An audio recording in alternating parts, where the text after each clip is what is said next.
Welcome back to the Valedictory session, and it has been my great honor to have hosted these 2 fulfilling days of this international conference on Satipaṭṭhāna Sutta, theory and practice in Theravada and Mahayana. It has been most wonderful and enriching experience for me personally, and if I may say this, everyone present here.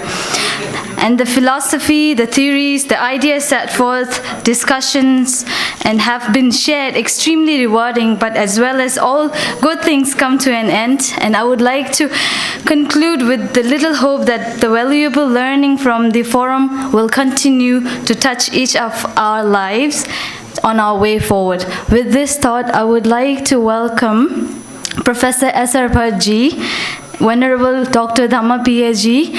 and Venerable Geshe Dojo Damdul Ji and Professor Asanga Tilak Ji to please come up on the dais.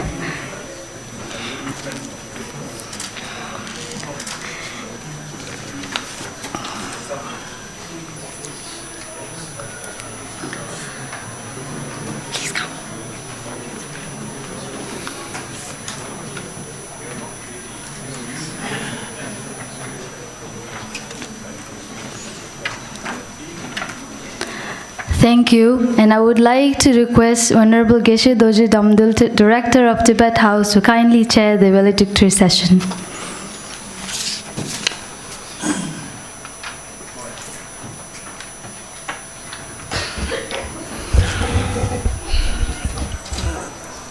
Venerable Sangha members and all the distinguished scholars,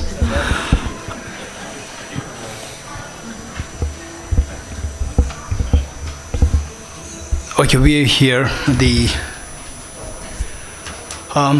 This is the closing of the 2-day international conference on Satipaṭṭhāna Sutta, and particularly the way Professor S.R. Bhatt indicated, that is good, the mixture of the scholars, young ones, and the elders.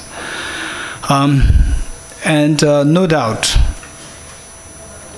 we also got good number of feedbacks from the audience as to how much people have benefited out of the scholarship of the presentations from yesterday and today. And it is a very encouraging sign. And we have here Venerable Dr. Dhamma P.A.G., my long-term friend, and I have a deep admiration, respect for his contributions that he made towards the Dharma. And we have Professor Asanga Tilak from Sri Lanka. And first time I met him was in Somai College in Mumbai. And there I was really impressed by his scholarship and his composure, the calmness there. In fact, just for information, a light moment was that at one point there were several young participants, not really participants, observers, young boys. While Professor Asanga Tilak, when he was making presentation to the question answer session, the 2 young boys, they literally were being very aggressively asking questions to Professor. And I was just observing how he was tackling. And he said, and he's a great scholar. I already knew that. Great scholar, and the questions was very trivial, but very aggressively put. And I was just wondering how he's going to tackle it. Looking at him, he just said, yeah, that's true, and left. He did not attack them, because finally it was his turn to attack them. He did not attack, and then if he attacked, they cannot come back with the next question because there was the closing time. He did not attack, and then I was so impressed. Wow, that's amazing. Then what I did was that after the conference, I approached him and told him that amazing. I really appreciate how calm you maintained yourself, not attacking these young boys, very aggressive young boys. And he said one thing which is very helpful for all of us. What is that? Was in any ways this conference will not decide any resolution of UNO. Right? wow, that's amazing, right? This is just a meeting, somebody benefited, very good. If not, it's not for the sake of debate, it's not for the sake of argumentation, it's for the sake of people to learn from each other, and then in any ways they're not going to decide anything about UN resolutions. So that's very inspiring. So this is how I really appreciate it. And then the always that was in my mind to invite him whenever we get the opportunity to invite. And so now this is our second time inviting Professor the Asangaji, and then we have Professor the Satipaṭṭhāna, so well renowned in India and world over about his scholarship in the philosophy, and there's a deep passion there. On top of that, there's a deep passion there for the philosophy, psychology. So this is what I noticed in many of the conferences. I really appreciate Professor Satipaṭṭhāna's your contribution towards the world of philosophy and psychology. Okay, with this in mind, so basically the valedictory here is not for the sake of valedictory, it is for the sake of, say, the coming together of the different traditions, and the Professor the Satipaṭṭhāna more from the Western as well as the traditional Indian classical tradition, and then we have Dr. Dhammapiyaji, a great scholar himself, a practitioner, and plus somebody who really works for the goodness of Buddhism and of the nation, the whole world. And Professor the Asangaji from Sri Lanka, all the way from Sri Lanka, he kindly accepted and came here just for this 2-day program. And we have so many things that we can learn from Professor Asangaji. So I'd like to give say 2 to 5 minutes each to give your own views and give your own advice to all of us here as to what we can do to improve this conference in the future, and not only as a conference but collaboration and so forth, so that more people can be benefited out of this. So this is the whole purpose of this valedictory here. So I'd like to first invite the Venerable Dr. Dhammapiyaji to give his views and advice for Tibet House.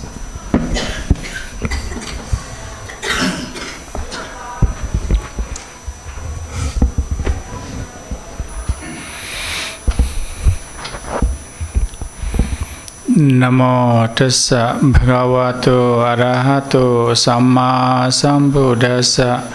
Namo tassa bhagavato arahato samma sambuddhassa. Namo tassa bhagavato arahato samma sambuddhassa.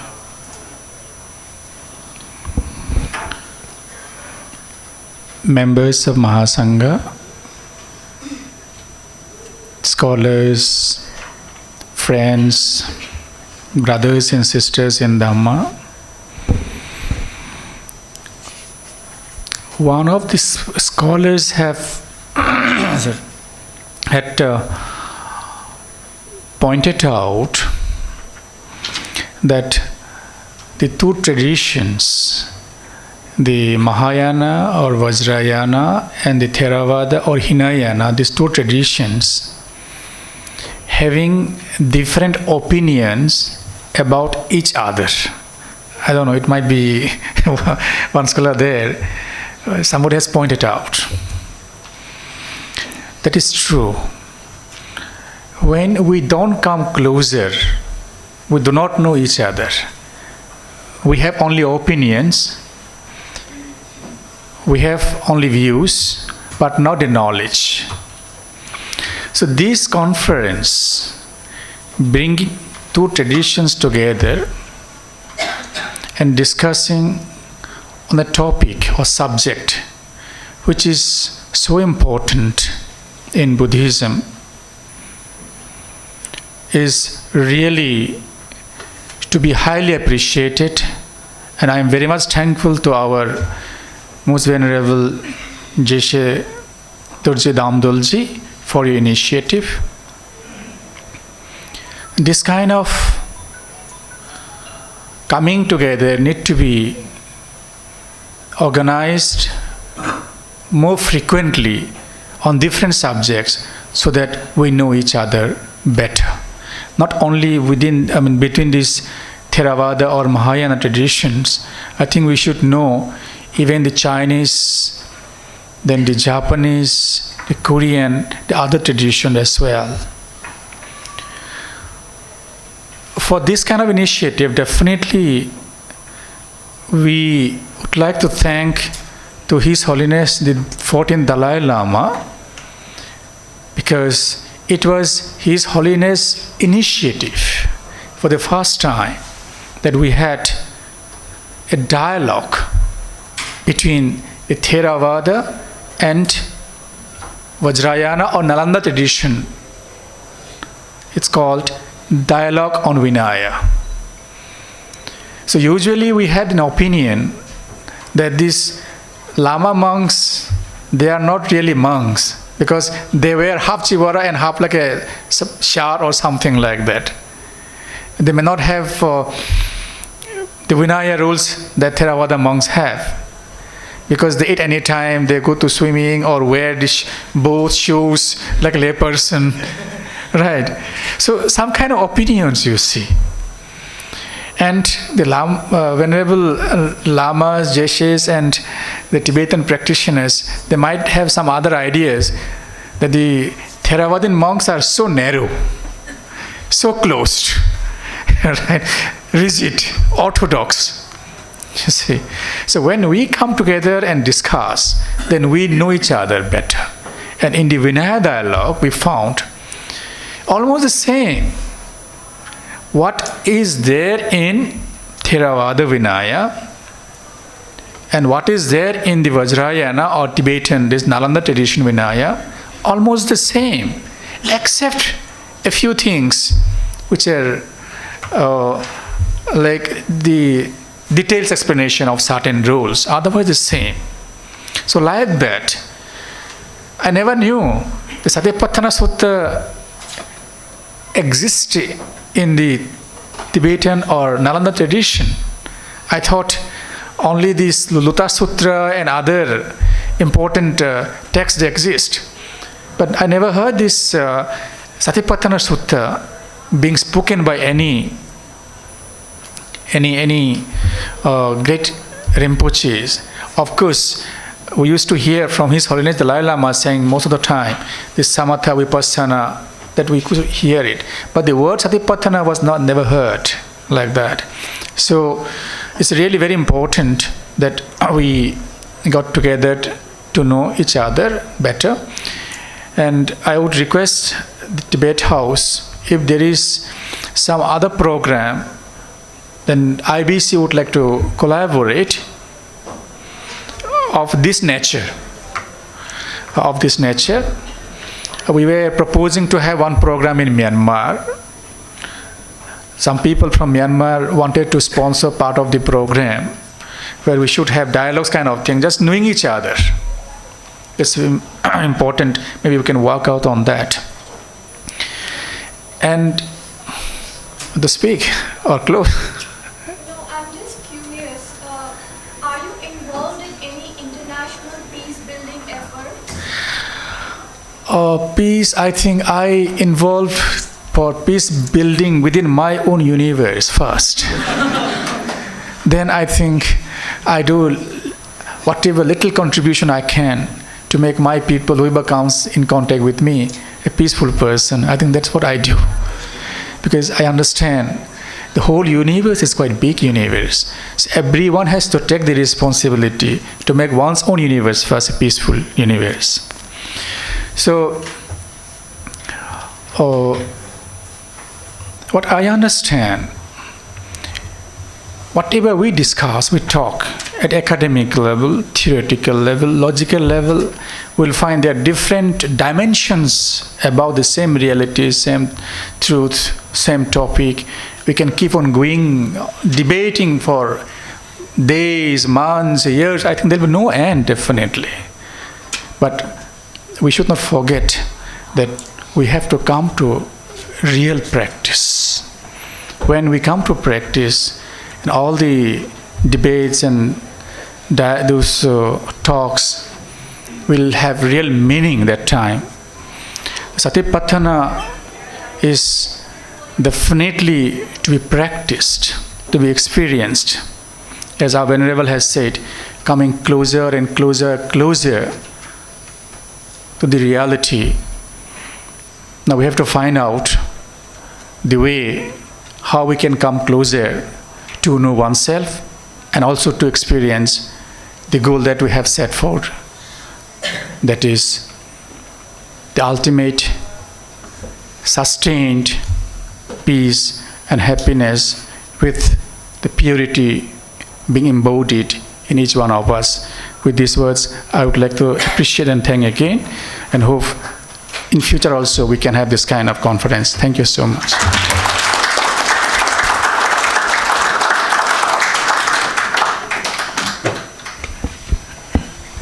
Okay, thank you so much, Professor Dr. Dhammapiyaji. Next, I'd like to invite Dr. Asanga Tilakaranaji.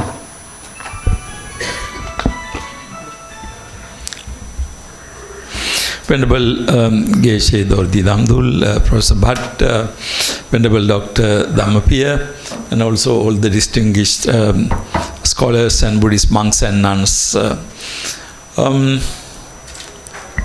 In fact, I should thank Tibet Institute and its director for inviting me for this occasion. Coming towards the end of the year, and also I am getting ready to come back to Nalanda University another 1 week or so. This invitation was not very easy to accept, but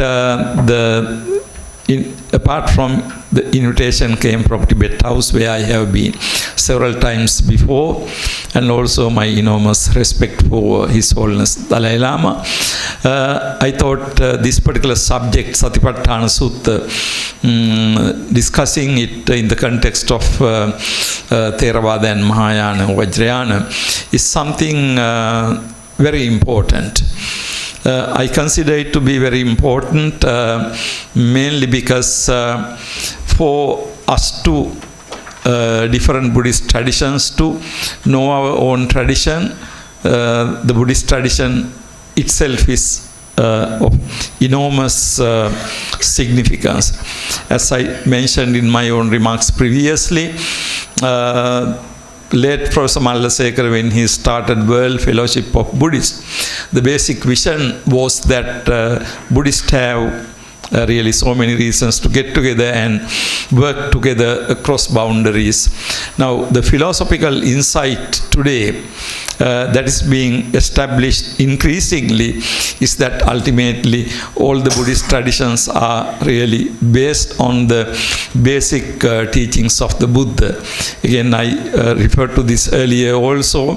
There was a time when Shunyatavada, emptiness, and Nagarjuna was interpreted to be somebody completely denying and rejecting the ordinary Buddhist religiosity, and interpreting the concept of emptiness to be some kind of extremely metaphysical concept. Like some of you know, for example, in Japan, Nishida Kitaro, this so-called Kyoto school interpretation of emptiness as something completely metaphysical concept which has nothing to do with Buddhism, ultimately Buddhist practice. But today the scholarship is such that ultimately the Nagarjuna is understood to be a true follower of the Buddha and also the true practitioner of the Buddha. So you can see that the own understanding of our own traditions of Buddhism is really increasing, because today the linguistic knowledge, textual knowledge, these things are increasing today. So in that background, it is very important for us to get together and discuss common text and also the common heritage. Now, particularly when it comes to mindfulness, Satipaṭṭhāna, we know that the Satipaṭṭhāna meditation, of course, as mindfulness, is found all over the world. Now, again, there is a serious question whether it is being used for mundane purposes. Can that be allowed? or should that be only for the attainment of nirvana?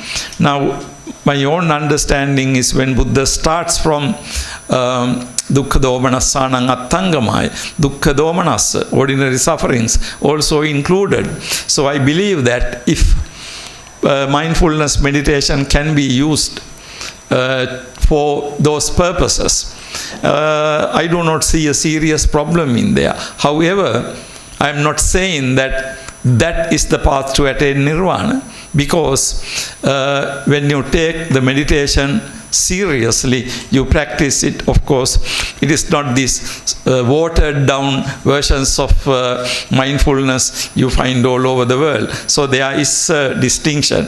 Now here what I see something very important is for us to understand our own tradition much more solidly, because when the Buddhism is being claimed by entire world without any denominations, now what should be the position of the Buddhists?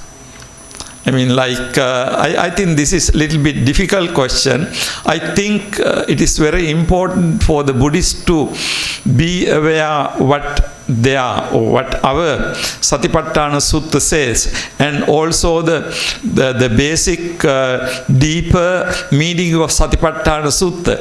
Otherwise what happens is we might be losing this identity, this precious teaching, to watered down versions of mindfulness all over the world. So therefore it is important for us to go into the text. I approve everything said by Venerable Dr. Dhammapiya.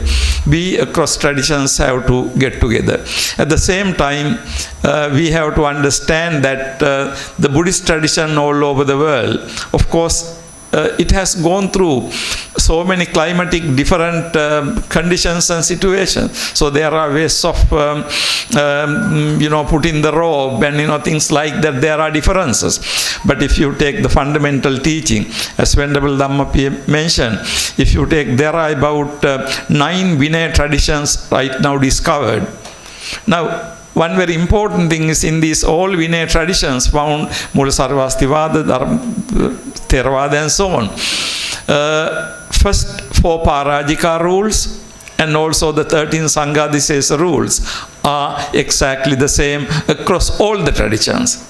Now what differ is really the minor rules, like how to put the robe, how to go and how to eat and stuff like that. So the fundamentals are the same. Now the important thing is here we are doing some kind of intra-religious we say understanding or dialogue. I am, as a person who is involved in what goes on as interreligious understanding or interreligious dialogue, I have maybe perhaps sat around at least 30 to 40 perhaps meetings where we talk about interreligious dialogues among different religions. My position always has been, still I maintain, that ultimately interreligious dialogue is not to say that we all are same. Interreligious dialogue has to understand each religion in its own right. I mean, don't misunderstand. This is not to say that to the other religions, no, we have nothing to do with you guys. No. I mean, there are so many areas, like level of Sangruti Satya. I mean, there is so much we can do together as religious people. However, that doesn't mean that ultimately Buddhism is exactly as something else. Now, in the Indian context, you all know much better than me. Ekaghi sat vipra bahudha vadanti. So, everybody knows this. So, sat is one, sages describe it differently. Very often, this particular statement is being used in interreligious dialogues and say that, oh, ultimately you have God, you have this thing, and we all have different names for the same thing. Nirvana, you write in capital, and all kinds of things. But I want to very humbly submit that I do not agree with that view, because that view is not correct. It is one thing to be nice to the other people, but it's another thing to be maintaining what you consider to be true. In fact, if you say that I am different from you, I disagree with you, I mean, that is not an insult to anyone. other person can also say the same thing. But simply to go with the society, to be popular, to be nice, if you just betray your fundamentals, I think there's a sense of hypocrisy there. You are just paying lip service. You are not being honest. But at the same time, we must have a courage to say that, no, we are different from this. But that doesn't mean that you and I can't be friends. You and I can't be walking together, going together, working together. Somebody asked about the world peace, working together for the world peace. We can do all sorts of things. I think particularly in the Indian context, this is not a criticism, but one issue I see in the Indian context is the people have not been able to very often to see Buddhism as Buddhism. This is some very serious thing. Identify Buddhism as Buddhism. During the time of the Buddha, Brahmins didn't have a problem. They knew that Buddha was completely against it. But today, I think I can see that, again, I want to say that you can be socialist, democratic, nice, all these things are good. But at the same time, try to maintain your own identity. So therefore, inter-religious understanding and intra-religious understanding. So inter-religious understanding, we try to maintain what is being Buddhist. Of course, there are commonalities. We don't need to deny it. But again, there is. Now, Buddha very clearly said in the Mahayana Sutta, the first Sravana is here only. The second Sravana is here only. The third Sravana is here only. Ideva Patamo Samano, Ideva Dutiyo Samano, and so on. Now, what it means is, if you want to attain Sotapanna, Sakadagami, Anagami, Arahat, Buddha says, okay, this is the path. But that is not a denial of other paths really. But what the Buddha simply asserted is, okay, if you think this is the issue and this is the problem, and if you follow this path, this is where you go, and there is no any other path for this. Now, Buddha asserted this without insulting anybody. I think that is the lesson we have to learn. We should not use the religion in order to attack anybody or say that we are so great or anything. No. These two attitudes, inflating yourself or downgrading yourself, no. With the proper, correct, right attitude, you still maintain. And when it comes to intra-religious dialogue, what we have been here, actually the challenge for the Buddhists is to identify, learn, study this commonality of Buddhism and work together. If the Buddhists get together and work together and provide answers to the problems, this particular tradition can be a very strong tradition for the world. Now today, Sri Lanka is considered to be a Buddhist country. India is the birthplace of Buddhism. But it is unfortunately or fortunately, it is in the Western countries they talk about Buddhist economics. But in our countries, we don't talk about Buddhist economics. We don't try to use Buddha's economic wisdom in order to develop our countries. But Western countries are doing. The very concept, the Buddhist economics, Schumacher wrote about in Small List Beautiful 1987, long time ago. But we are not taking it. We are only taking rites and rituals and stuff like that. So my message is that we need to get together, we need to study the text deeply, go into the depth of, and then try to provide answers. Again, I am saying this, pardon me for talking about myself, because I wrote a text in Sinhala when I was actually I did it when I was 22 years ago, old or something. The human problems in a Buddhist perspective. How I came to that was, I used to get some Christian magazines. Of course, it's not an insult for Christianity. These magazines discuss world problems. And then at the end of the world problem, they have a short quotation from the Bible. And every time I read them, I thought, my God, there is so much in Buddhism about these questions, these problems. So that's how my thinking kind of aroused after reading these things. Then I wrote this text in Sinhala as a part of my degree program, for which of course I won. When I published it, I won the state award for that, and still it in print in Sinhala language. But today I see lots of authors all over the world write how to use Buddhism for economics, environmental. When I first wrote about environmental pollution, there are Did Buddha talk about environmental pollution? Is there anything? I mean, that was the kind of level of thinking. But today we know that there is so much about environmental pollution. I'm sorry, I'm not taking more time from you.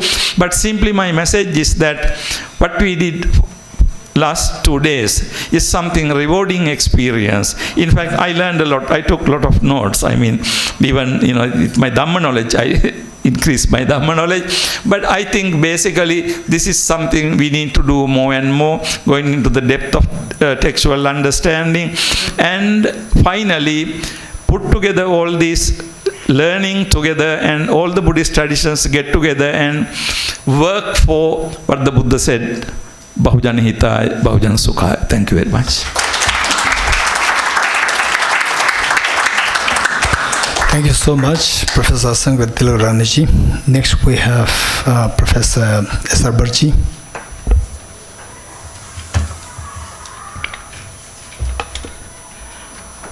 Most Venerable Geshe Dorji Themdulji, Most Venerable Dr. Dhammapaya, Most Respected Professor Asang Tilakarani, brothers and sisters in Dhamma.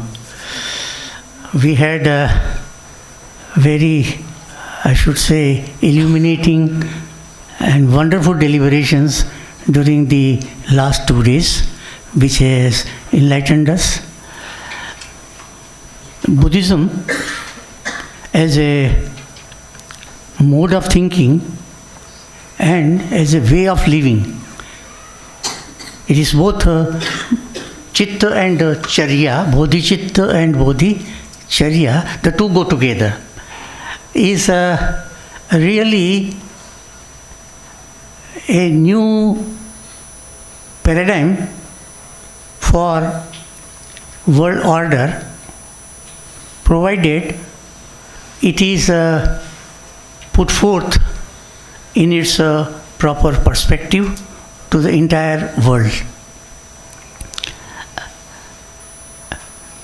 Humankind at present is at a crossroad.